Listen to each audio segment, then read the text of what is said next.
Direction la Martinique, avec ses kilomètres de plages de sable fin, ses cocotiers et son rhum. Aux Antilles, c'est une institution et l'île aux fleurs lui a donné ses lettres de noblesse. Le rhum agricole accompagne l'histoire de la Martinique depuis le XVIIe siècle. L'habitation Saint-Étienne, une ancienne distillerie construite sur les terres de la première sucrerie de la Martinique.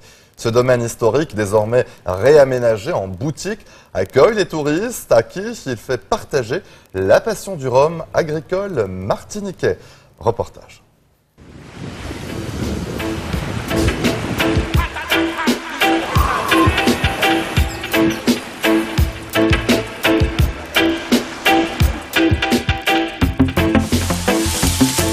La canne à sucre, c'est une mauvaise herbe. Et aujourd'hui, elle fait partie de notre patrimoine, elle fait partie beaucoup du paysage, l'amélioration du paysage martiniquais.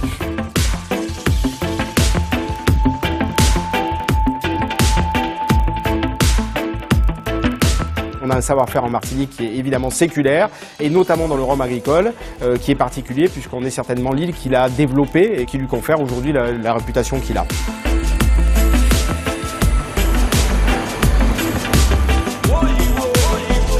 Ce site fonctionne depuis un siècle et demi. Il a d'abord commencé en sucrerie et on a continué après avec le rhum en 1938. On est devenu AOC en 1996. C'est un métier qui se perpétue. Sur la commune du Vieux-Morne, bercée par les Alizés, s'élève un des joyaux du patrimoine martiniquais, l'habitation Saint-Étienne. À l'origine, une distillerie édifiée en 1880 sur le domaine de la première habitation sucrière de l'île. La Martinique s'est construite sur la culture du sucre de canne pour la France métropolitaine et l'Europe. Et au début des années 1915-20, ça a été l'avènement du sucre de betterave. Et donc la Martinique a dû inventer un nouveau modèle sur la base de la production d'un rhum agricole.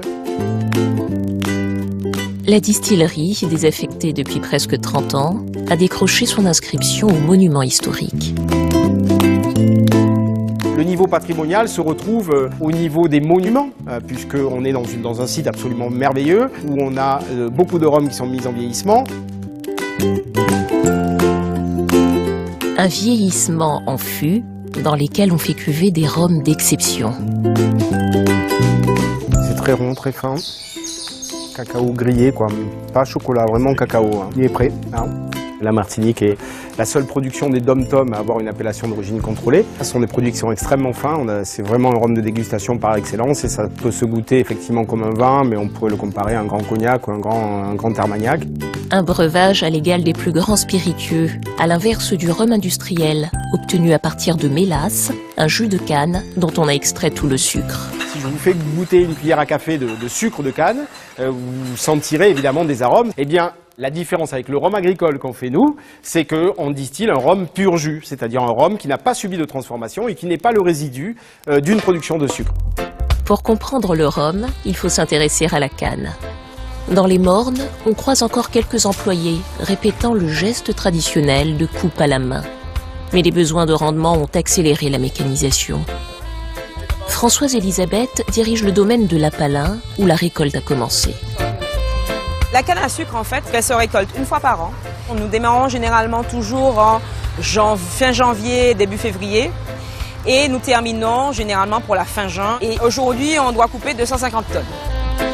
Son domaine s'étend sur une zone de marécage argileux. Des conditions idéales pour la canne à sucre. C'est bien de trouver la bonne variété qui s'adapte au bon terroir de façon à produire non seulement plus, mais avec plus de sucre et plus de rhum aussi.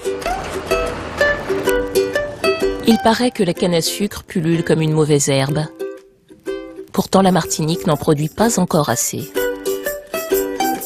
C'est la seule culture qui manque de matières premières. Donc c'est vraiment un fabuleux développement pour la Martinique de demain. Il faut qu'on produise plus de canne pour pouvoir fournir aux distillateurs plus de canne, de façon à pouvoir produire plus de rhum. Donc moi je trouve ça épatant. À quelques kilomètres de là, la distillerie Simon produit 20% du rhum de l'île. Le directeur du site, Philippe, descend d'une très vieille famille de béquets. Son terroir, il le connaît et peut en garantir la qualité d'un simple coup de dent. C'est une canne AOC. Je vérifie si elle est bien fraîche et si elle est sucrée. C'est ce qu'on lui demande. Le jus de canne débute sa fermentation, avant d'être distillé dans cette colonne au cuivre bicentenaire qui lui donnera un goût unique. Nous avons une vingtaine de collaborateurs. Ce sont des descendants, leur père, leur grand-père ont travaillé ici. Donc ça fait un peu, on est ancré complètement dans le patrimoine. On fait partie du paysage. C'est donc cela le secret d'un bon rhum. Un savoir-faire ancestral, agrémenté peut-être d'une petite astuce. Faire cuver les rhums dans des tonneaux du monde entier. On a des chênes d'origine française, du Limousin ou du Quercy, et on utilise également des chênes qui ont contenu un alcool au préalable, qui va nous permettre de typer nos extra vieux et de leur donner des finitions. Donc c'est ainsi qu'on a décliné les finitions fût de Sauterne, les Highland Finish, les Haile Finish, les Pedro Ximénez. Une manière en quelque sorte de renouveler le patrimoine caribéen. On peut être martiniquais et on peut être citoyen du monde. Et ça ne veut pas dire tout révolutionner, ça veut juste dire intégrer ce qui fait notre force et puis faire en sorte que ce patrimoine affleure dans une certaine modernité et qu'il puisse être partagé avec le plus grand nombre autour d'une passion en fait.